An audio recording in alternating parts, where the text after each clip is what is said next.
In 1992, a CIA analyst named Sarah Chen vanished without a trace for 6 years. No one knew what happened to her. Then her car was found, buried behind an old motel. The wind that autumn cut through the bare oak trees around the abandoned Pinehurst Motel, their branches stretching toward the gray sky like desperate hands. The motel had been shut down for 2 years, its paint faded, its sign hanging crooked along a forgotten Virginia highway. Detective Mike Hartley stepped out of his patrol car, the gravel crunching under his boots. He remembered Sarah Chen. Well, he had been a rookie when she disappeared. Her husband David never stopped searching, never stopped calling the police, never stopped believing. The FBI had called it a missing person case, but no leads, no witnesses, no evidence left it cold. Now, construction crews were clearing the motel site for a shopping center, and they hit something in the dirt. "It is a vehicle," the foreman shouted. Hartley walked over and saw a rusted blue sedan, half buried, the license plate still visible. VH G4721. It was Sarah Chen's Honda Accord, the same car that had been on every missing poster, the same one that vanished with her on that cold night in 1992. Hartley called for the crime scene unit, the medical examiner, and the FBI. He could feel the chill of more than just the weather. A CIA analyst does not simply disappear. The motel had been owned by Thomas Brennan for decades after his wife died. It fell apart and closed. Hartley made a note to find him. When something is buried on your land, you usually know more than you say. As sirens approached, Hartley stood over the car, wondering what other secrets lay under the Virginia soil, and how he would tell David Chen that the hope he had held for 6 years was about to break. At that same moment, David sat in his apartment, staring at a cold cup of coffee. The call from Hartley had shattered the fragile wall he had built around his heart. "They found your wife's vehicle." Those words turned suspicion into certainty. Sarah's glasses still rested on her nightstand. Her favorite mug still sat in the kitchen. Nothing had changed since February 15th, 1992. She had been methodical in life, and her disappearance made no sense. The FBI had suspected David at first, but he knew the truth. Someone else had taken Sarah. And now, with her car found, the real story was finally ready to surface. David and Sarah had been happy. They were planning to start a family and looking for a house in Fairfax County, somewhere with a yard and maybe a dog. Now Detective Hartley wanted to meet David in the morning and ask about the Pinehurst Motel. David had never heard of it. Sarah never mentioned it. It was in a rural part of Culpeper County, an hour from D.C., the kind of place they never visited. Sarah loved the city and her work. She would never have had a reason to go to a rundown roadside motel in the middle of nowhere. Yet her car had been buried there like someone wanted it hidden forever. The doorbell rang. It was Rebecca Martinez, Sarah's former CIA supervisor. She had been the one person during the investigation who truly cared. She stepped inside, looked around at the wedding photos and the books on Sarah's shelves, and told David something he had never heard before. Before she vanished, Sarah had been working on something dangerous. She had been analyzing intelligence reports from Eastern Europe and believed she had found a mole. Someone high up in the agency passing secrets to foreign agents. Rebecca said Sarah had called her the night before she disappeared, saying she had proof they planned to meet the next morning, but Sarah never showed up. Rebecca believed whoever Sarah had been investigating was behind her disappearance, and if the car was buried at the motel, then maybe Sarah was buried there too. David wanted to see the motel himself. Rebecca agreed to take him after his meeting with Detective Hartley. She told him one last detail. The owner of the Pinarist Motel, a man named Thomas Brennan, appeared in some of the files Sarah had been looking at before she vanished. While David stared out at the darkening city, Thomas Brennan was miles away, standing in his own kitchen, pouring another cup of coffee. The call from Hartley had shattered his morning. They had found Sarah's car. Thomas had feared this moment for 6 years. He had prayed the construction project would be delayed forever. But secrets have a way of clawing their way back to the surface. He remembered the night clearly. He had been working late in the motel office when a black sedan pulled up. The driver was well dressed, the kind of man who looked like he worked for the government. In the passenger seat was a woman slumped forward and not moving.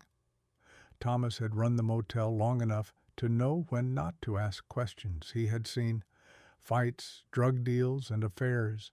But this was different. It felt wrong. The man paid cash, signed a false name, and stayed for 3 hours. Thomas heard noises in the room, furniture moving the shower, running muffled voices that sounded more like an interrogation. At 3 a.m, the man left alone. Thomas waited until the car was gone, then checked the room.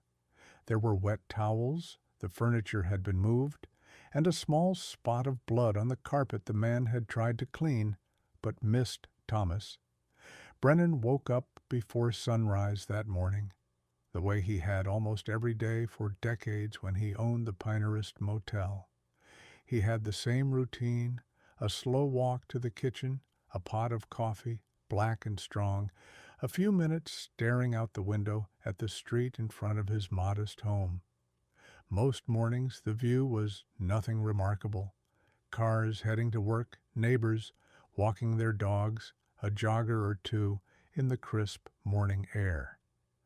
But this morning the sound of his phone had cut through the quiet and brought everything back. It was Detective Hartley from the Culpeper County Sheriff's Department. The voice on the other end was polite but firm. Thomas, they had found something on the property he used to own. A car, not just any car. The car belonging to a woman who had gone missing 6 years ago. Her name was Sarah Chen. Thomas had known immediately which car the detective was talking about. He had known the moment Hartley said the words vehicle and buried. The image came back in sharp detail. The Honda Accord hidden among the trees behind the motel, the keys still dangling from the ignition. Back then, the sight of it had made his stomach twist. He had already been unsettled from what he had witnessed the night before. A black sedan arriving late, almost midnight. A man stepping out, dressed in a way that suggested authority, maybe government.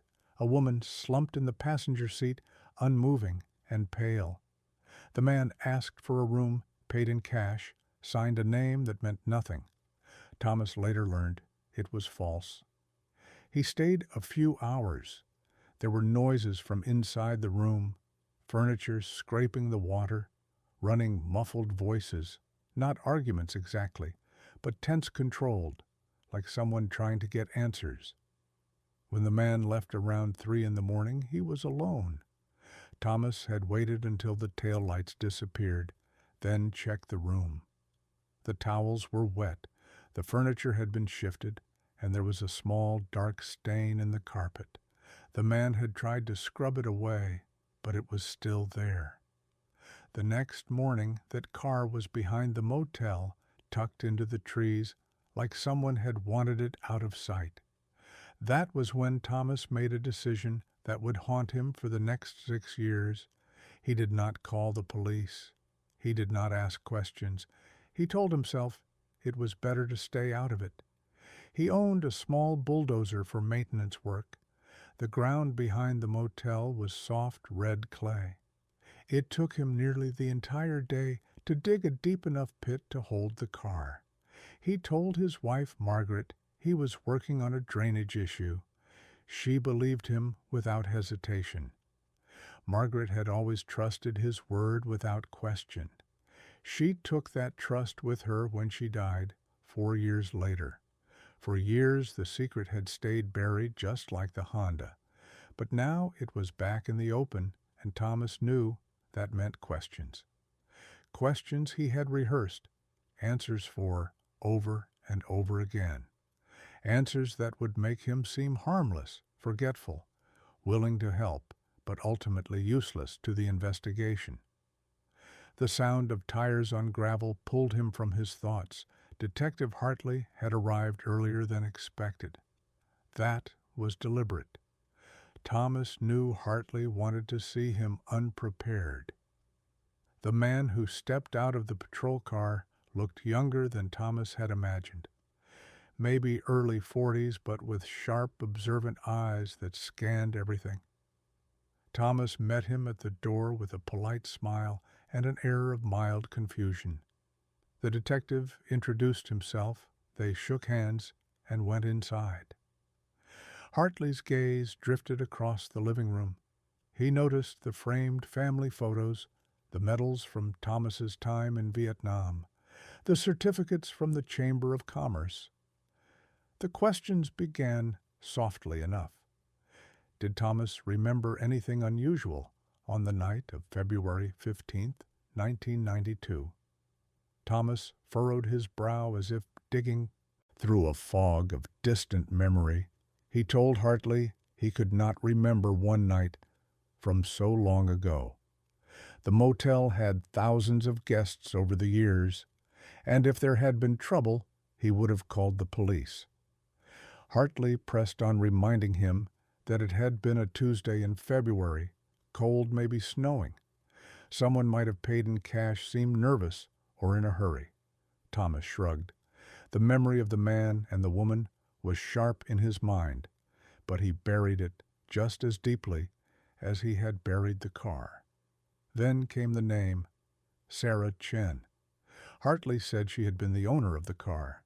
They found she was a CIA analyst who had disappeared the same night. Thomas widened his eyes in mock surprise. CIA. He played the role of the bewildered motel owner, suggesting maybe someone had trespassed on the property after hours and buried the car without his knowledge. Hartley's expression stayed neutral, but Thomas could tell he was not convinced. The detective closed his notebook, stood, and said he might have more questions. Thomas agreed to be available any time, saying he wanted answers too. After Hartley left, Thomas poured himself another cup of coffee. His hands were steady now. The first round was over, but there would be more questions, more investigators, more chances for a single slip to undo 6 years of careful silence. Because Thomas knew something else, something far more dangerous. He had recognized the man from that night? Not at the time, but later in a newspaper article about reforms in the intelligence community. The man had been someone important, someone with the reach to make witnesses disappear, if needed.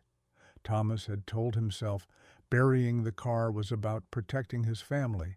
He was just a motel owner, caught in something bigger than himself. But now the car had been found, and the world he had kept at bay was creeping back in. Across town, FBI agent Rebecca Martinez stood in a temporary command center inside the Culpeper County Sheriff's Department.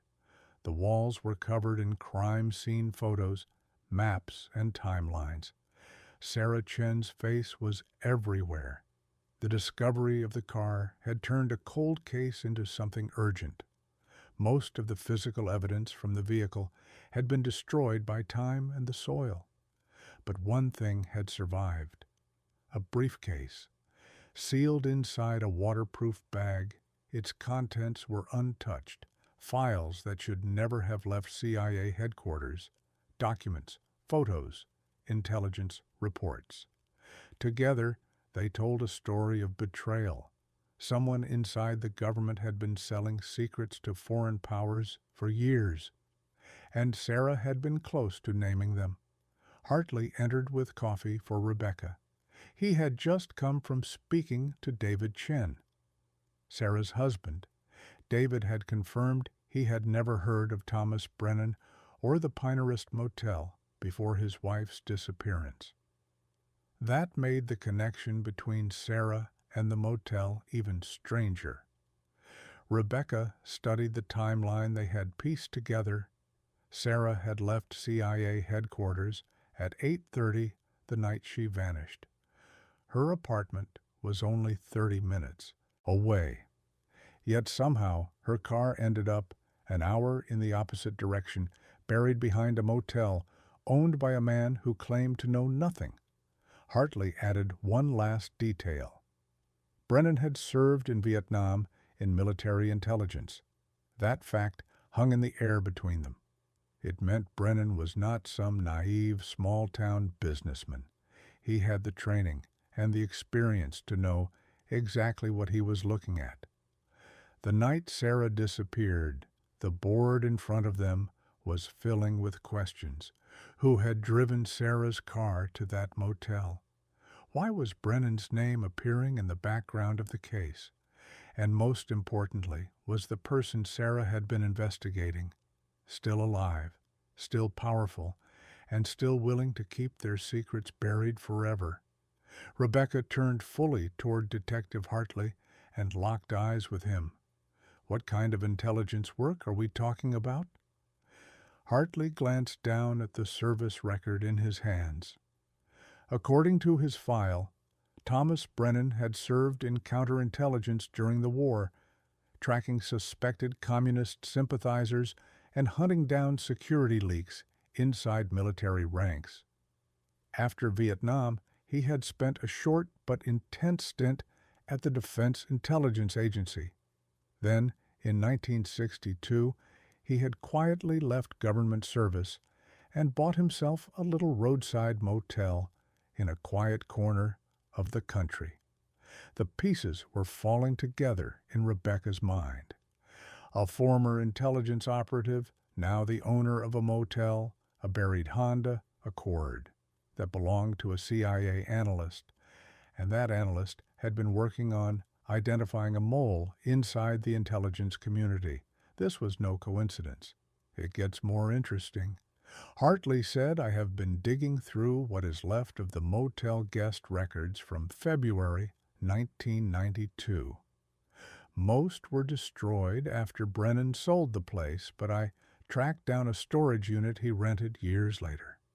Inside were a few old registration cards. One of them stood out. Room 7 was rented on February 15th by a man calling himself Robert Williams. Paid cash. No credit card, no ID." Rebecca crossed her arms. "Robert Williams is probably an alias." Probably Hartley agreed. "But listen to this. I showed the registration card to a handwriting expert. The signature is shaky, like someone was nervous or in a rush. The listed address is fake, too. The street does not even exist."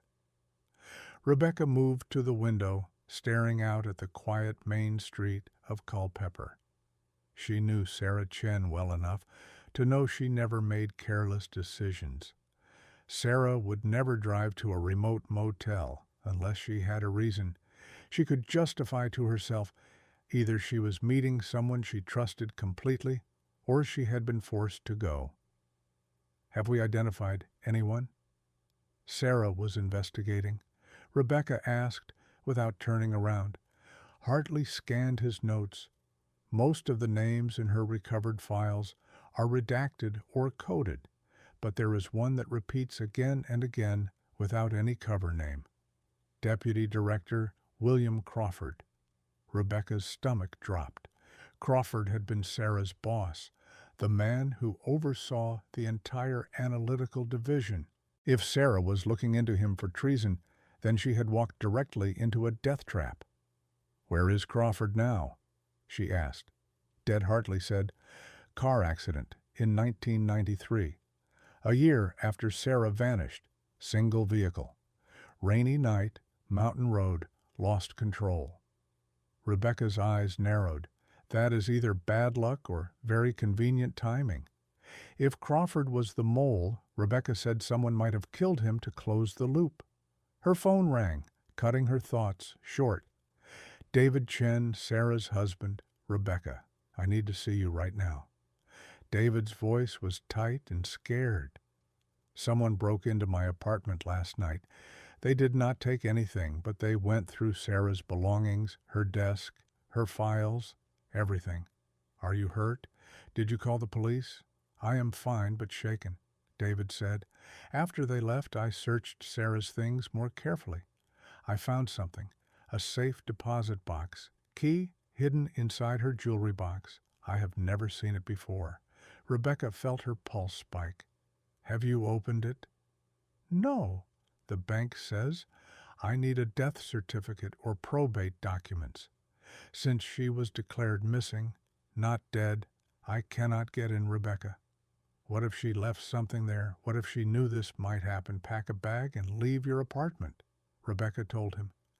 "Stay somewhere public with cameras and security. If someone came once, they could come again. I will be there in 2 hours." She hung up and faced Hartley. "We need Sarah. Chen declared legally dead immediately, and I need names of anyone who can tell us what Crawford was doing in early '92. "You think he was the mole?" Hartley asked. "I think he was part of it," Rebecca said. "But there is something else. If Crawford was selling secrets, he needed a discreet meeting spot. A quiet motel fits that perfectly, and that means Thomas Brennan may have been more than an innocent bystander. Hartley considered it. So, you are saying, Brennan could have been part of a spy ring.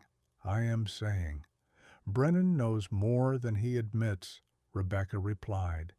"His intelligence background, his selective memory about February 15th, the decision to bury a car instead of calling police.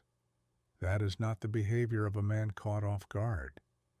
That is the behavior of someone trained to handle a crisis." "If you are right," Hartley said, "then this is not just a murder case. This is treason. And the kind of people who commit treason know how to erase evidence, and anyone who finds it." Rebecca picked up her files and headed for the door. "You're going to see Brennan again, but do not go alone. Take backup and ask him about William Crawford. Watch his face, and if he calls a lawyer, we will know we're closing in."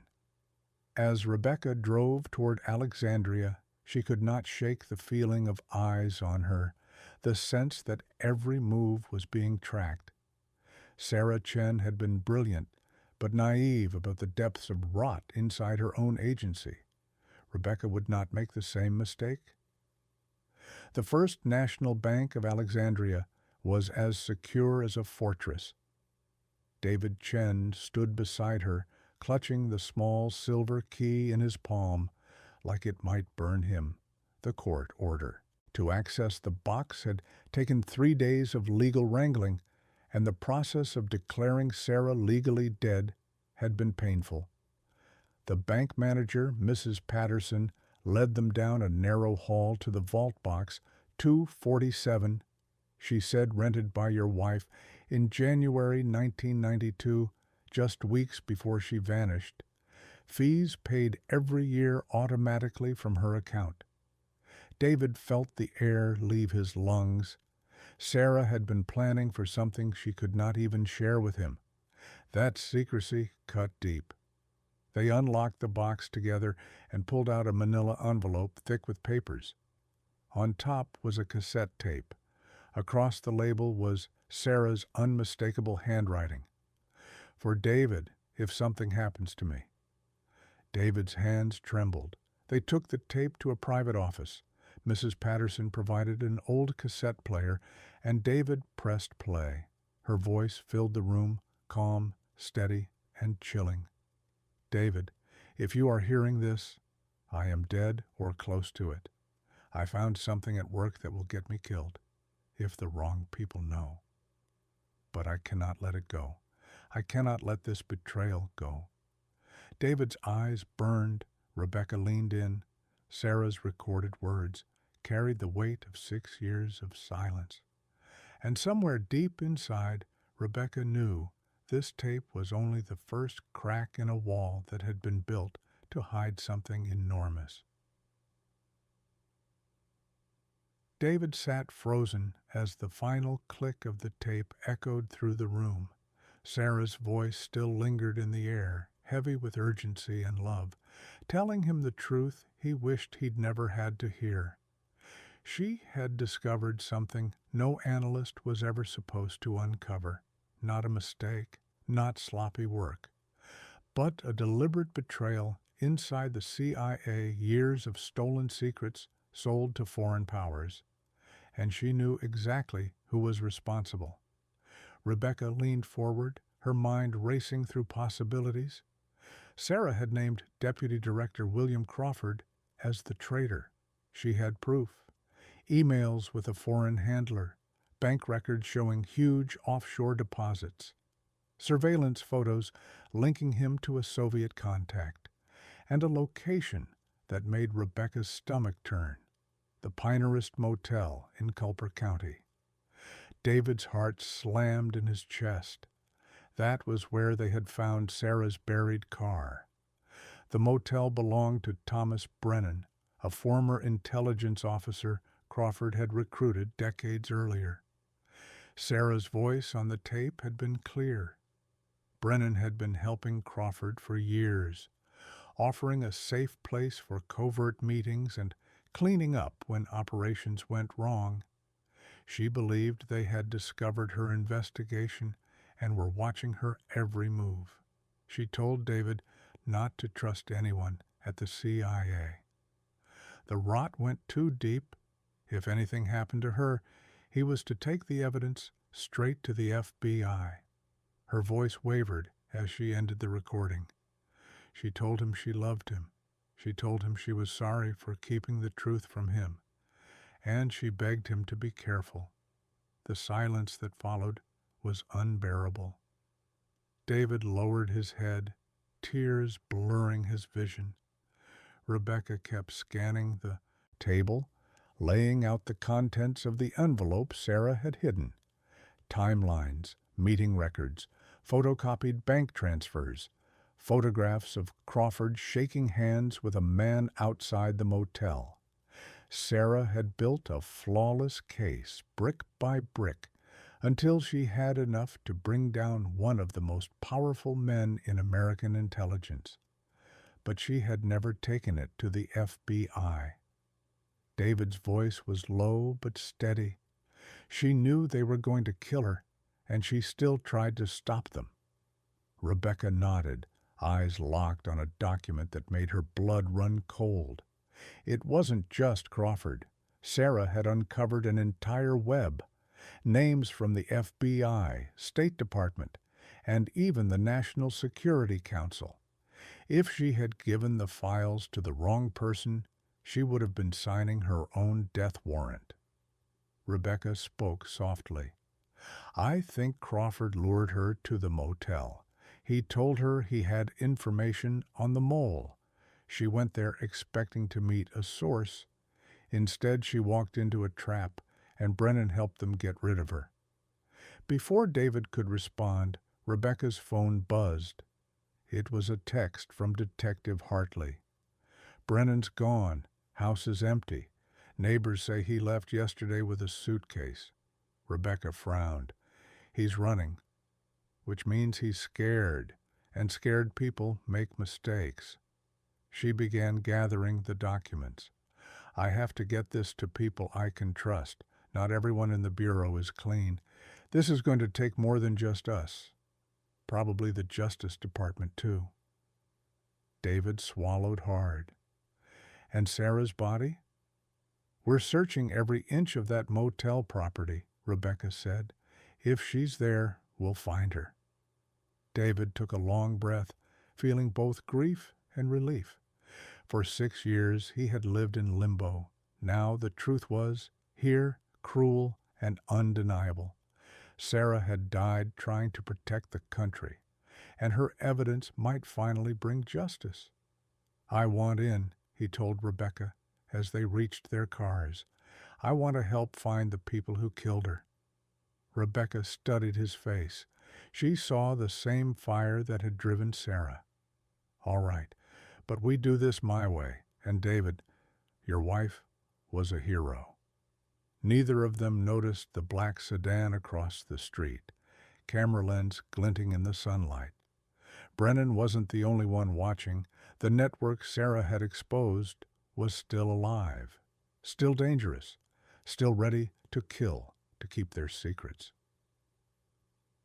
Far from there, under the fading stars of a Pennsylvania morning, Thomas Brennan drove an old pickup through winding back roads. His hands ached from gripping the wheel.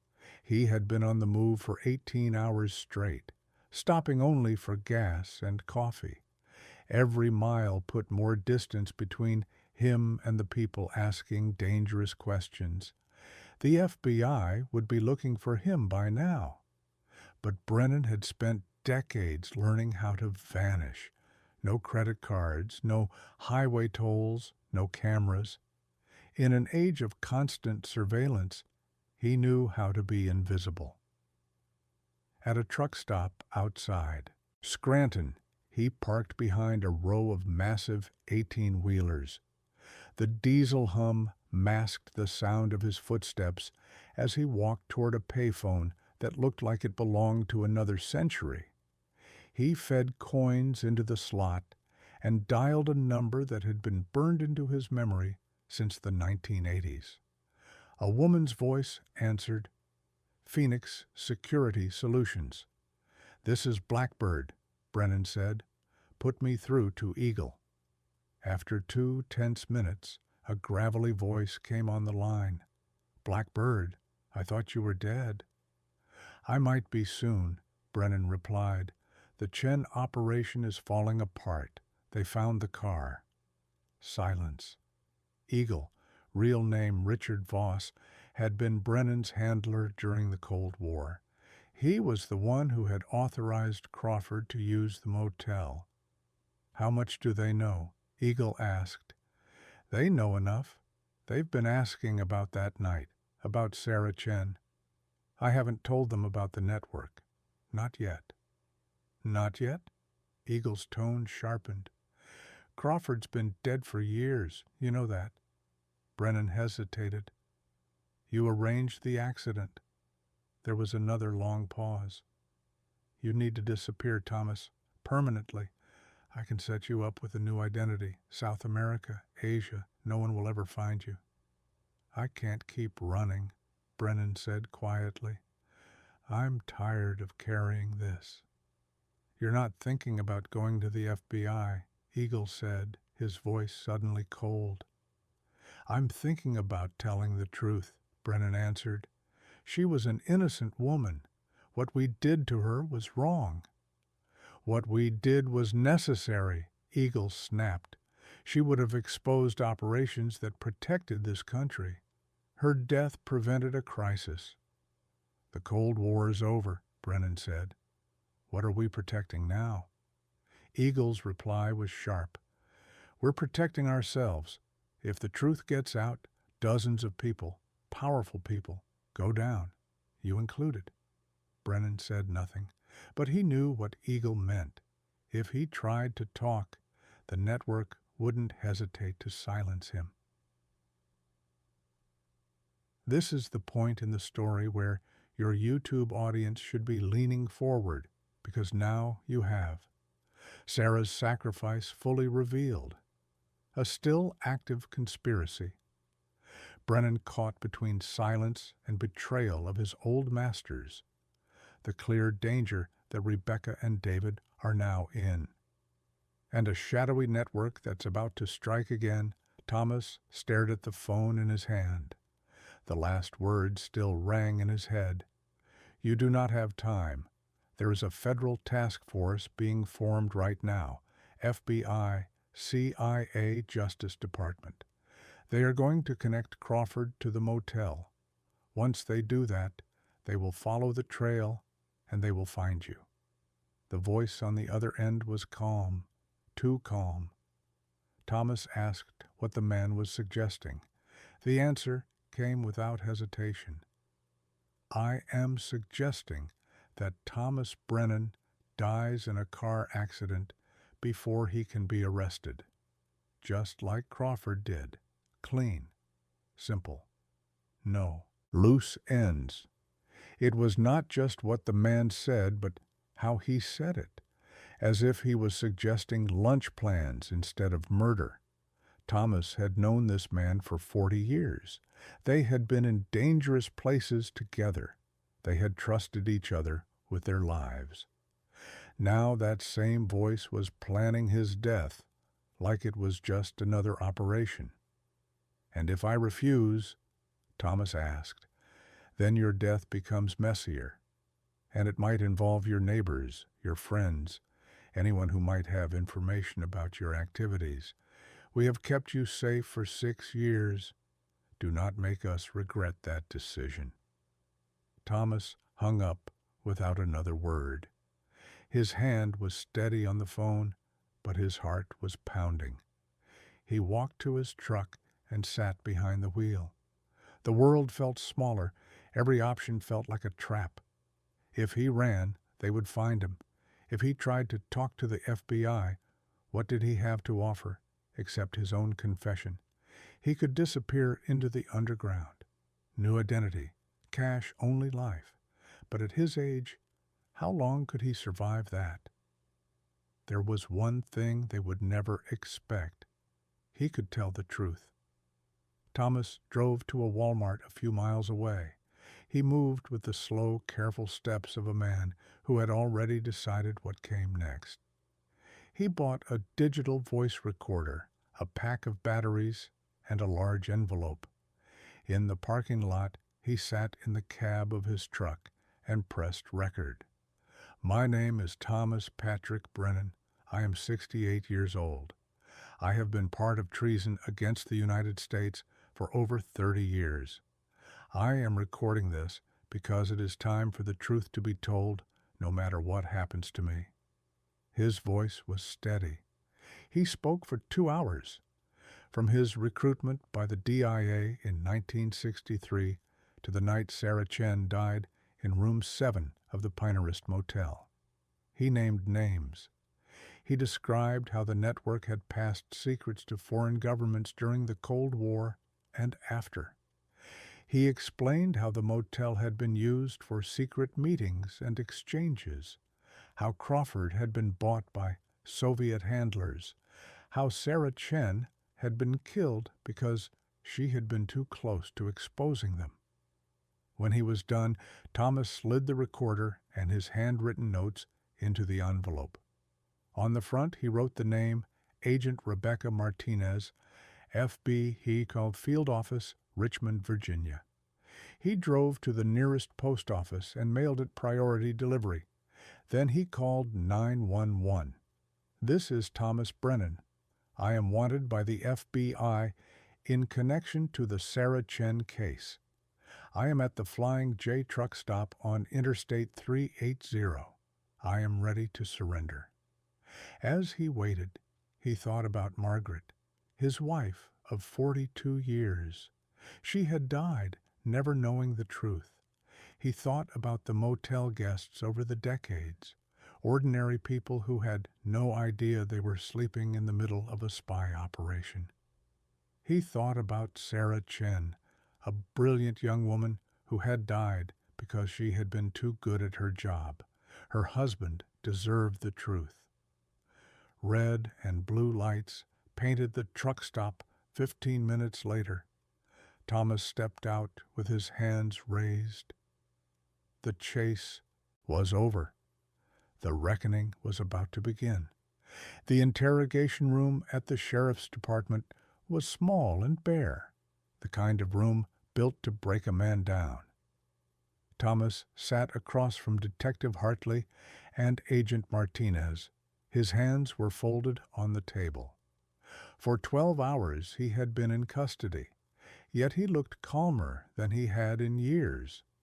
Mr. Brennan, Agent Martinez began, "You have waived your right to an attorney and agreed to speak to us about the Sarah Chen case.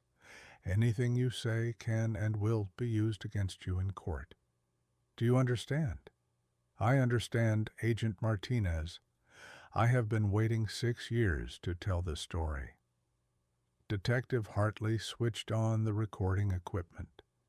"This is Detective Michael Hartley, Culpeper County Sheriff's Department, interviewing Thomas Patrick Brennan regarding the death of Sarah Chen.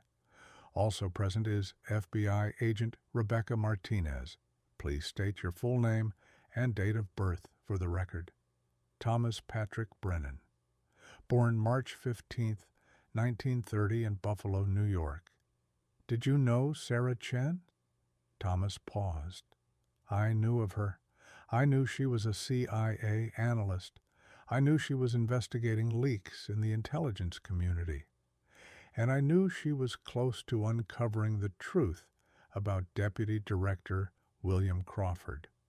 "How did you know these things?" Agent Martinez asked. "Because I was part of the network she was investigating. For over 30 years, I provided services to operatives who were working outside official channels.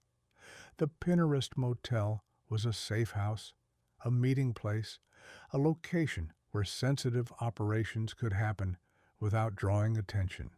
"What kind of operations?" "Information transfers mostly.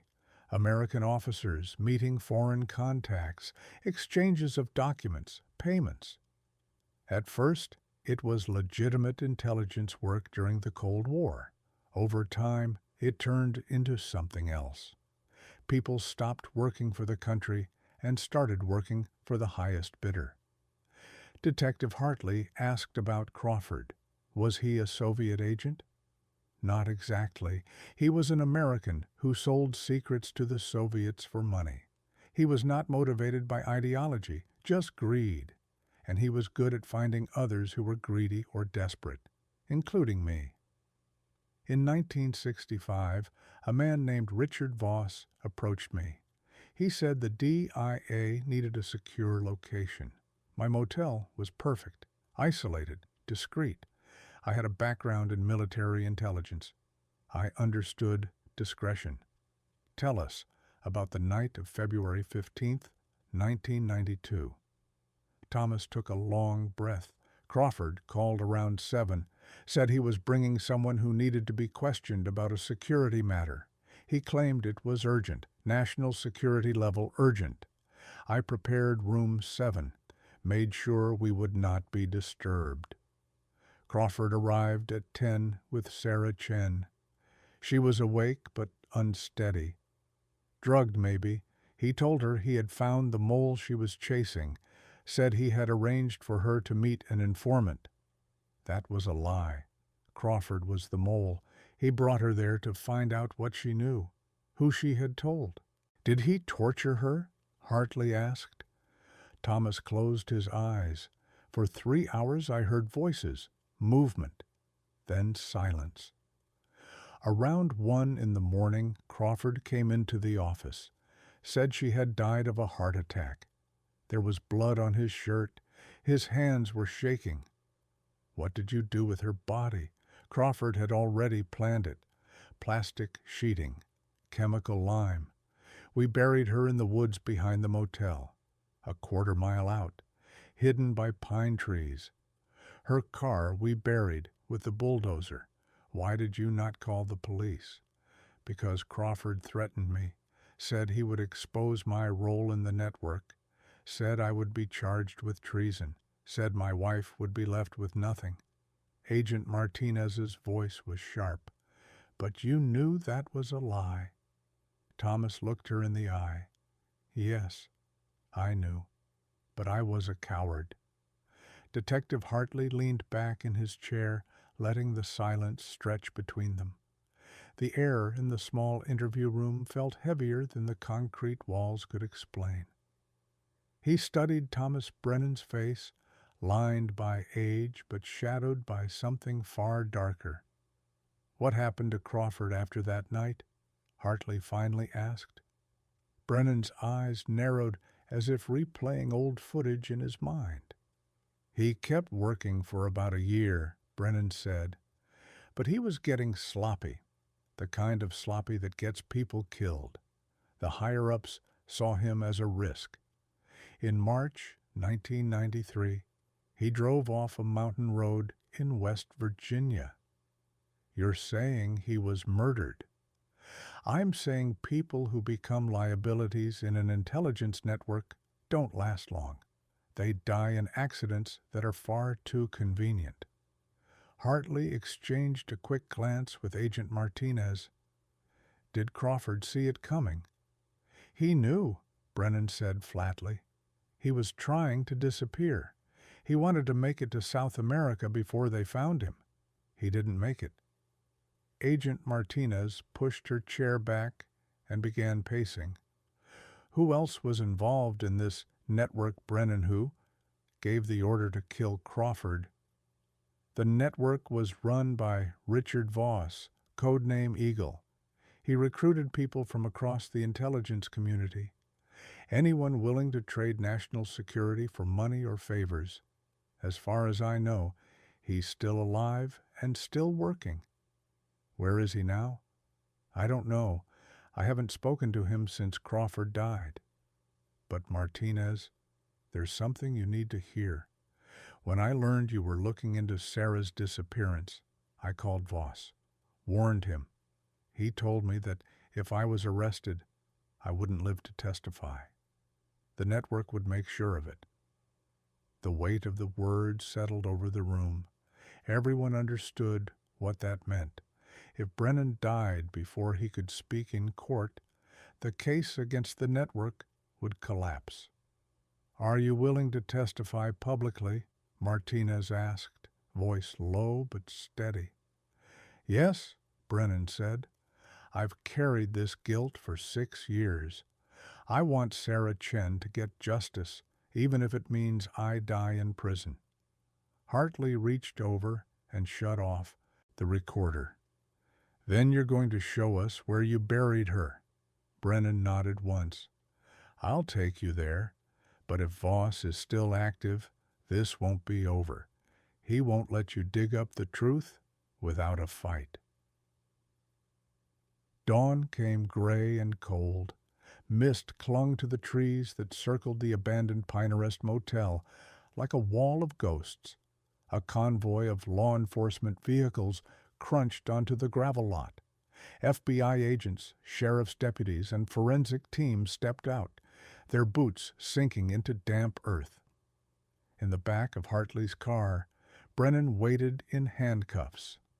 His voice was calm, but his eyes gave away the memories he carried. "The grave is a quarter-mile into the woods," he said. "There's an old logging trail. We carried her the last 100 yards.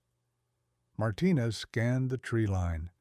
The forest had grown thick in the 6 years since. Finding a single grave here would be like trying to spot a single raindrop in a storm. "You sure you can find it?" she asked. "There are some things you never forget," Brennan said, "no matter how badly you want to." The team moved out, following Brennan down the overgrown path. Dr. Sarah Williams, the forensic specialist, swept the forest floor with ground-penetrating radar. The machine beeped steadily as it searched for disturbances beneath the surface. When they reached a clearing, Brennan stopped, his eyes fixed on a shallow dip in the ground. "This is it," he said. "Crawford picked it, hidden from the trails, covered by pines so aerial surveillance wouldn't see the soil shift. 6 feet deep, we used lime to speed decomposition." Williams ran the radar over the spot. The readout glowed. "We've got an anomaly," she called out. 5 feet down, body-sized. The air seemed to thicken. Hartley's pulse quickened. After 6 years, they were finally standing over Sarah Chen's grave. The digging began, slow, Careful, every scoop of dirt catalogued. The smell of wet soil rose into the cold air. Brennan stood nearby, silent, his face pale as if he were watching the past replay in real time. Then Hartley's voice cut through the sound of shovels. "Martinez, we've got company." From the edge of the property, 3 black SUVs rolled in, engines low and steady. Men in dark suits stepped out. Their postures screamed authority. Not FBI authority, a different kind. The kind that came from agencies that didn't put their names on badges. Martinez's stomach tightened. CIA, or worse. A man with a square jaw and a too calm expression approached. "Agent Martinez," he said, flashing an ID. "Agent Thompson, Central Intelligence Agency. We need to talk about this excavation." "This is a federal crime scene," Martinez said coldly. "Unless you have a court order, you have no authority here." "I have something better," Thompson replied, handing her a folder stamped with official seals. "A national security directive, signed by the deputy director of the CIA. You will stop digging. Now." Martinez scanned the document. Her jaw tightened. "You're interfering with a murder investigation." "I'm protecting active intelligence operations. The person you think is buried here was involved in classified work that's still sensitive to national security. Digging her up compromises that." Hartley stepped forward. "She was murdered. That's not classified." Thompson's voice stayed calm but carried steel. "You don't understand the scope of what you're walking into." The forest went quiet. Only the rustle of wind through the pines broke the silence. Martinez knew what this was. The network Brennan had described wasn't some relic of the past. It was alive, watching them. And it had just decided to step out of the shadows. The question was no longer whether they would find Sarah Chen. It was whether they would survive what came after. Detective Hartley leaned back in his chair, his eyes locked on Brennan. What happened to Crawford? After that night, Brennan took a deep breath. Crawford kept doing his work for almost a year. But he started making mistakes. The people running the network saw him as a risk, and in March 1993, he died in a car crash on a winding road in West Virginia. Hartley raised an eyebrow. "You are saying that was no accident?" Brennan looked him in the eye. "I am saying people in intelligence who become a liability often die in accidents that are a little too convenient." Crawford knew it was coming. He was trying to disappear to South America before they caught up with him. Agent Martinez paced the small room. "Mr. Brennan, who else was part of this network? Who gave the order to get rid of Crawford?" Brennan's voice. "Drop the man in charge was Richard Voss, codename Eagle. He was a master recruiter, pulling in people from the intelligence world who were willing to sell out national security for cash or favors, as far as I know. He is still alive, still active." "Where can we find him?" Martinez asked. "I have no idea. Brennan said I have not had contact since Crawford's death. But there is something else when I realized you were investigating Sarah Chen. I called Voss to warn him. He told me that if I was arrested, I would not live to testify that threat was real. And it hung heavy in the air. Everyone knew if Brennan died, the case could fall apart." "Are you willing to testify?" Martinez asked. "Yes, I am old, and I have been carrying this for 6 years. I want justice for Sarah, even if I spend the rest of my life in prison." Hartley shut off the recorder. "We need you to show us where Sarah's body is." Brennan nodded. "I will take you, but if Voss is still around, he will try to stop us. You should be ready for anything." Early morning. Mist hung low over the Pinecrest Motel property as a convoy of law enforcement vehicles, rolled in FBI agents, county deputies, and forensic teams, stepped out with ground radar shovels and evidence kits. The hunt for Sarah Chen's remains was about to begin. Brennan sat, shackled in, Hartley's car, calm but watchful. He insisted on guiding them, claiming the grave would be impossible to find without him. Martinez agreed because finding the body was the key to bringing down the network. "It is about a quarter-mile into the woods," Brennan explained as Hartley helped him out of the car. "There is an old logging trail most of the way, but the last 100 yards we had to carry her through thick brush." The forest had grown wild in 30 years, dense oaks and pines, turning the search into a needle in a haystack. Hartley asked if Brennan was sure he could find it.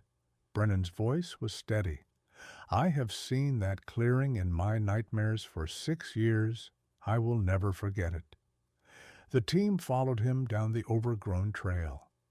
Dr. Sarah Williams swept the ground radar in slow, methodical passes. The machine could pick up disturbances, but 6 years of roots and settling could hide the truth. Brennan stopped in a small clearing surrounded by tall pines. "This is it," he said. "Crawford picked this because it was off the main trails and the trees hid it from aerial view. We dug 6 feet down, covered her with lime to speed decomposition." Williams scanned the spot and paused. "I see something 5 feet down, about the size of a body." Martinez's pulse quickened. After 6 long years, they might finally have Sarah. The excavation was careful, every layer photographed and bagged. Brennan watched, torn between relief and disgust. Remembering that night, Hartley leaned toward Martinez. "We have company." 3 black SUVs rolled in. Men in dark suits stepped out, moving with a precision that screamed intelligence work. Martinez recognized them immediately, CIA or NSA types.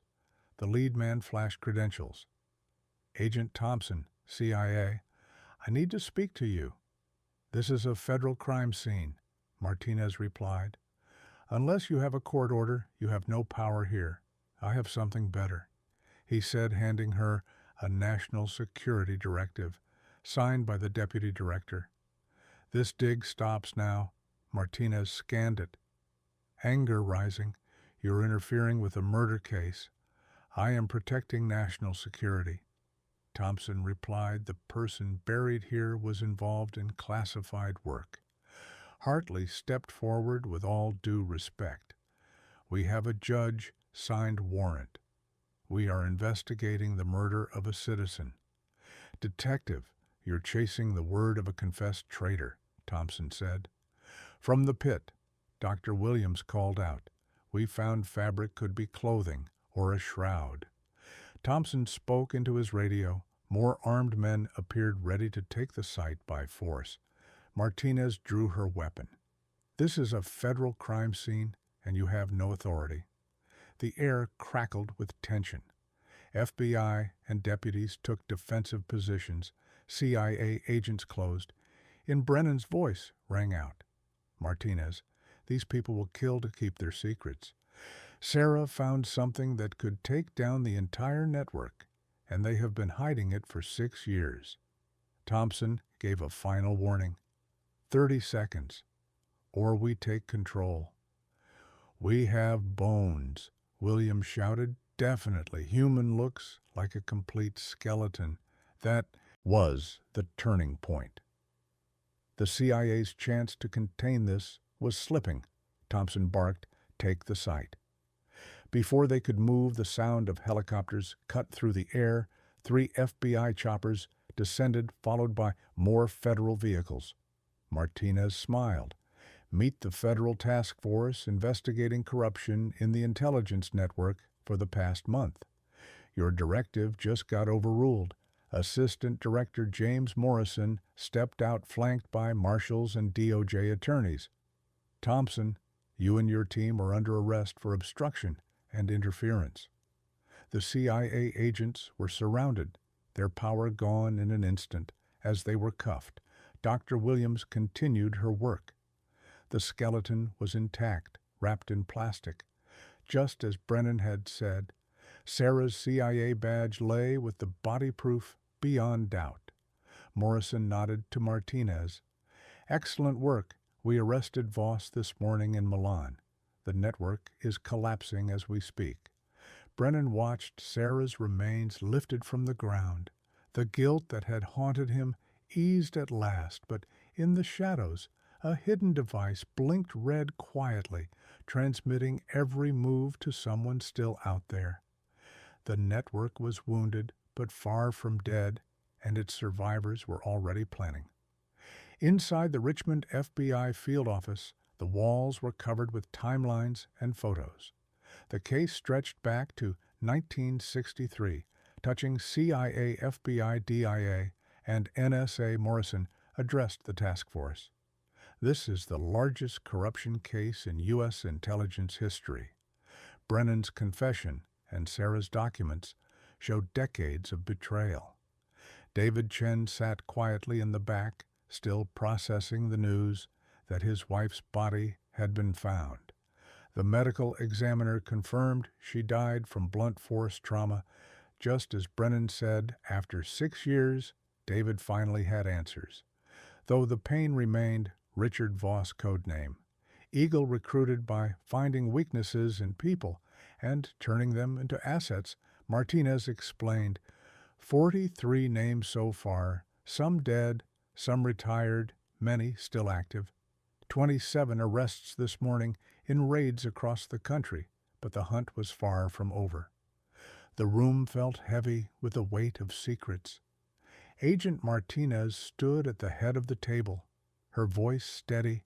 As she revealed the truth, the scope of the operation was staggering. This was not some small leak or a rogue spy acting alone. This was a fully developed global network that had been selling American military capabilities, diplomatic plans, and even covert operations to foreign powers for decades. They had sold to the Soviets, the Chinese, and any other intelligence service willing to pay the price. The damage was beyond calculation, and the value of the stolen secrets ran into hundreds of millions of dollars. David Chen leaned forward, his voice low and tense. What about the people who tried to stop us from digging up the evidence at the motel? Morrison, the assistant director, gave him a grim look. They were never legitimate CIA agents, he said flatly. Thompson and his entire team were part of the network. They had been embedded inside the agency for years, and their job was to protect the conspiracy from exposure. Thompson had been feeding information about our moves straight to Richard Voss.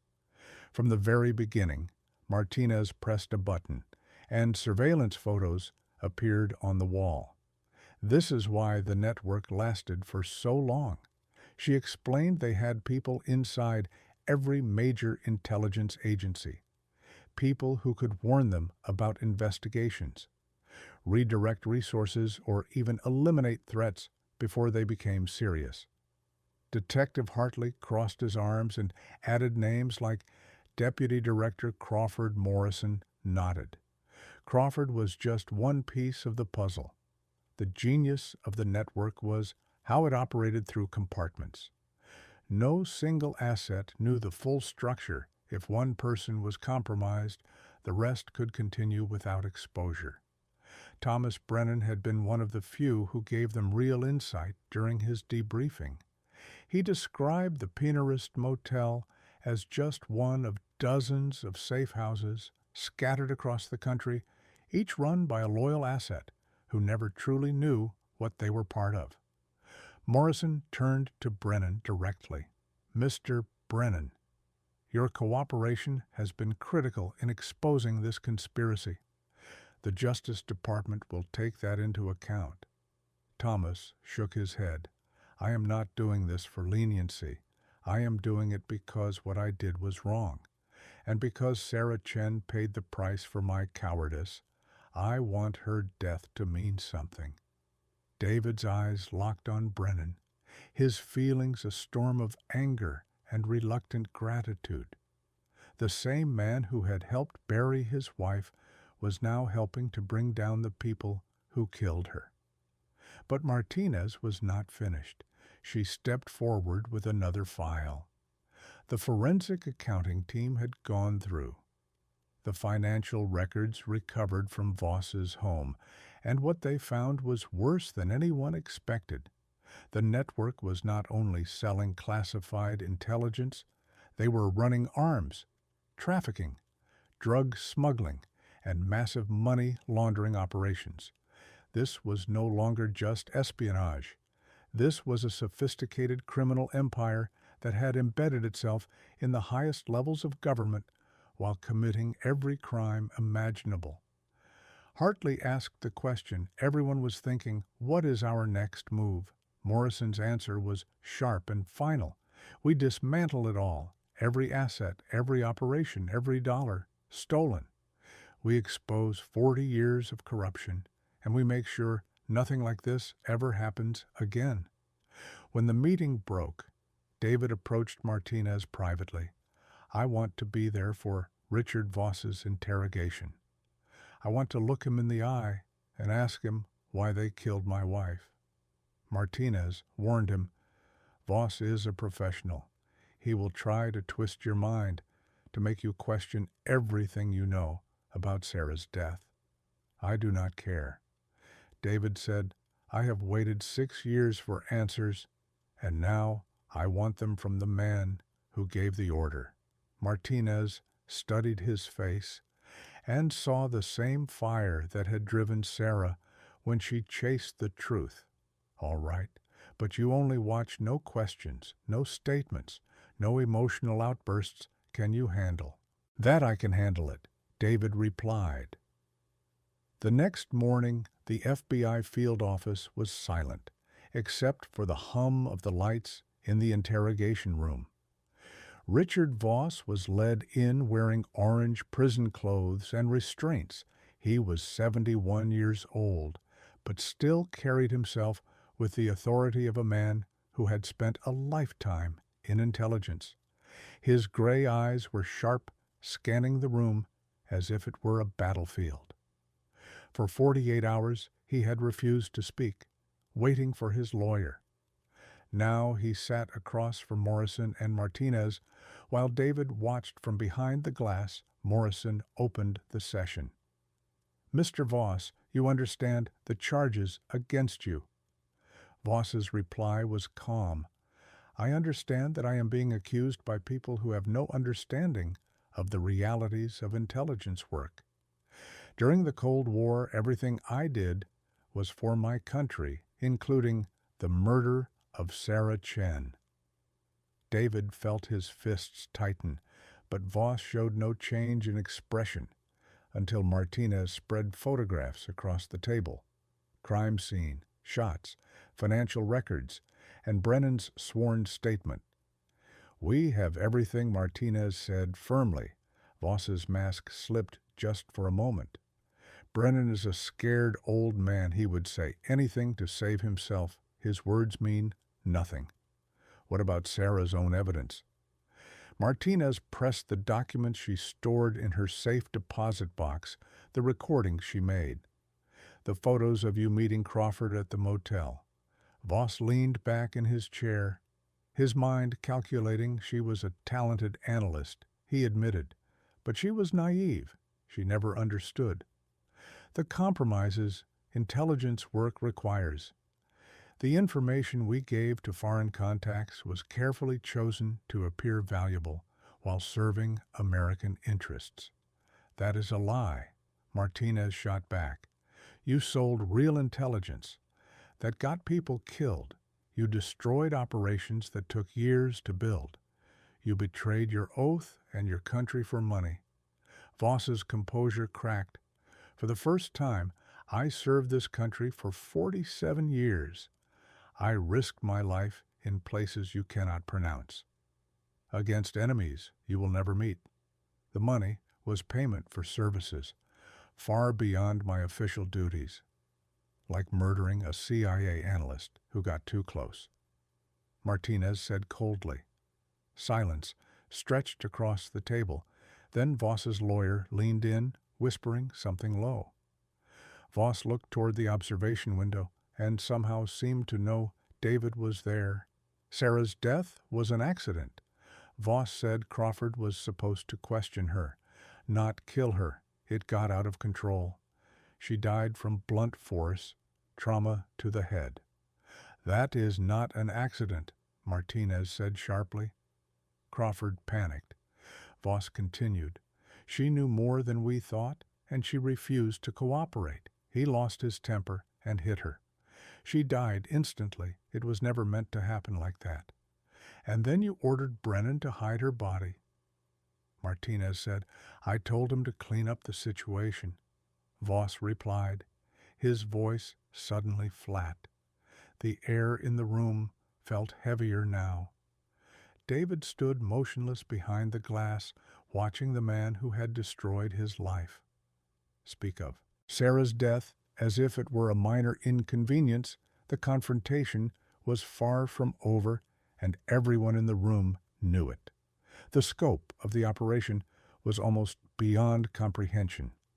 Files spread across the table like a paper avalanche told the story. Decades of betrayal, billions of dollars in stolen secrets, and a web of influence that reached deep into the heart of American intelligence. The network had been selling classified information about military capabilities, diplomatic strategies, and covert missions, not just to the Soviets, but to Chinese, Middle Eastern, and other foreign powers. The damage was incalculable. Analysts estimated that the value of the stolen intelligence, in purely monetary terms, reached into the hundreds of millions. But the true cost was far worse. Agents compromised, missions sabotaged, and trust between allies shattered. David's voice broke through the heavy silence. What about the people who tried to stop us from digging this up? Morrison leaned forward, his tone cold. Agent Thompson and his team were never real CIA operatives. They were part of the network, plants who infiltrated the agency to protect the conspiracy from the inside. Thompson's been feeding information to Voss since day one. Rebecca Martinez, standing near the projection screen, clicked through surveillance photos. The images told their own ugly story. Meetings in dimly lit parking garages, encrypted phone calls, and Thompson exchanging envelopes with men whose faces were now tagged as confirmed assets. This, she said, pointing at the photos, is why the network lasted so long. They had people in every major intelligence agency. Early warnings about investigations, the ability to redirect resources, and, when necessary, eliminate threats before they could become a problem. Detective Hartley folded his arms. Like Crawford. Crawford, Morrison agreed, was just one of many. The network was compartmentalized. Nobody knew more than they needed to. That way, if one link broke, the rest of the chain stayed intact. Thomas Brennan had confirmed it all during his debriefings. He'd painted a picture of a shadowy infrastructure, safe houses scattered across the country, each run by a loyal operative who didn't know the full scope of the machine they served. Morrison turned to Brennan, seated at the far end of the table. Mr. Brennan, your cooperation has been invaluable. The Justice Department will take it into account during sentencing. Brennan nodded, his face carved with guilt. I'm not asking for leniency. What I did was wrong. Sarah Chen paid for my cowardice with her life. I just want to make sure she didn't die for nothing. David, sitting beside him, felt the churn of conflicting emotions. Brennan had helped kill Sarah, yet without him, they might never have uncovered the truth. Rebecca broke the moment with another revelation.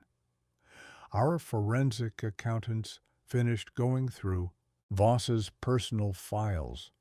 Espionage wasn't their only game. Arms trafficking, drug smuggling, money laundering. They were running an empire, and selling intelligence was just one revenue stream. The room went still. The enemy they'd been chasing wasn't just a network of traitorous agents. It was a criminal syndicate masquerading as patriots, burrowed into the highest levels of power. "What's next?" Hartley asked. Morrison's answer was steel. "We dismantle everything, every asset, every operation, every dollar they've stolen. We're going to expose 40 years of corruption and make sure nothing like this happens again."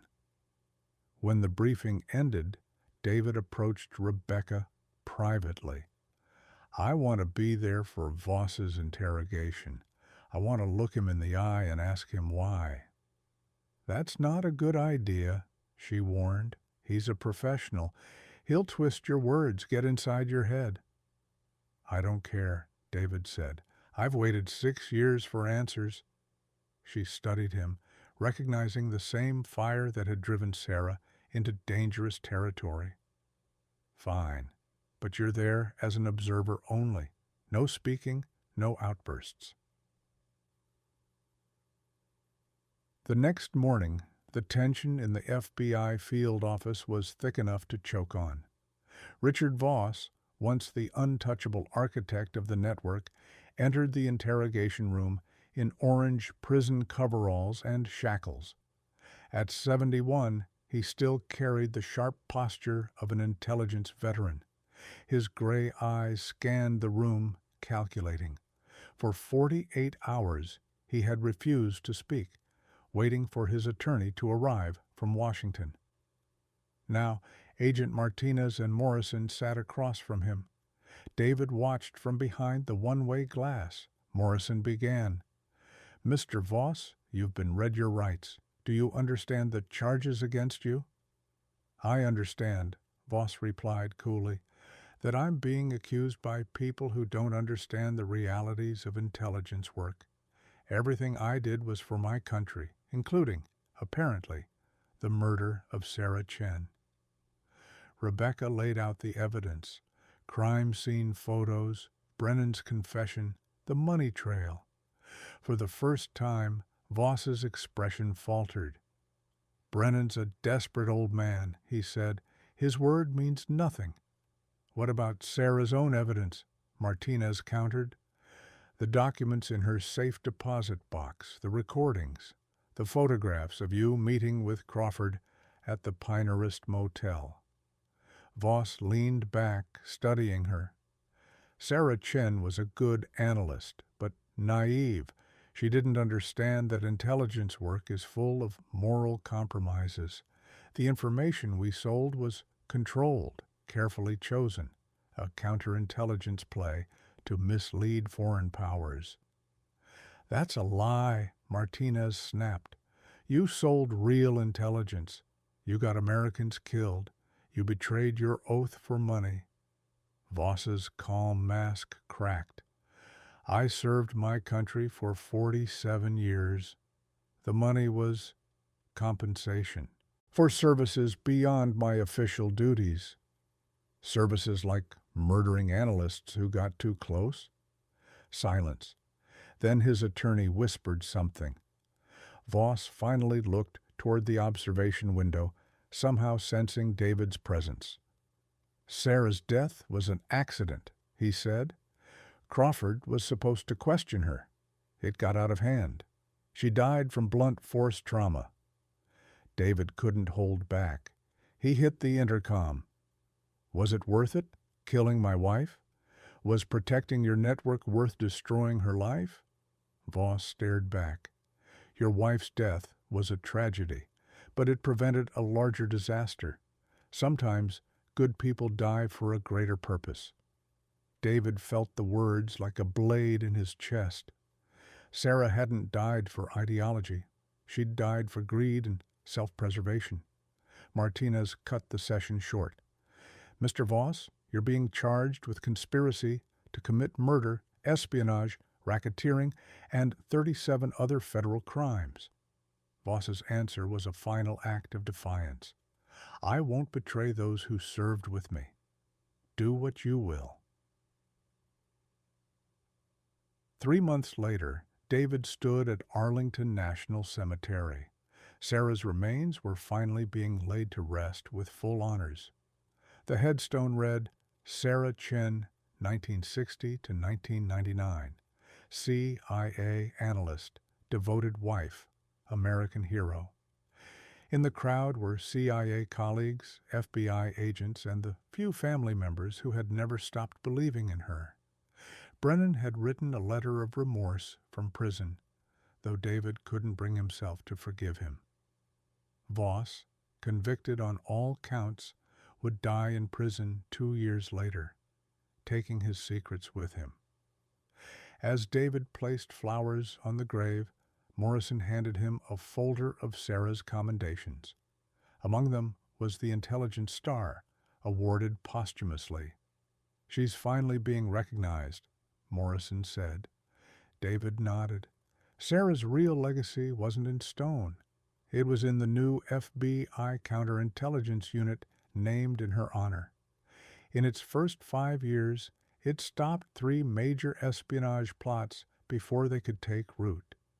Years later, David remarried and started the family he and Sarah had dreamed of.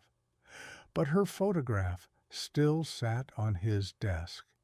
Her story was now a warning taught in training programs, that corruption can grow in the shadows, but so can truth, if someone is brave enough to seek it.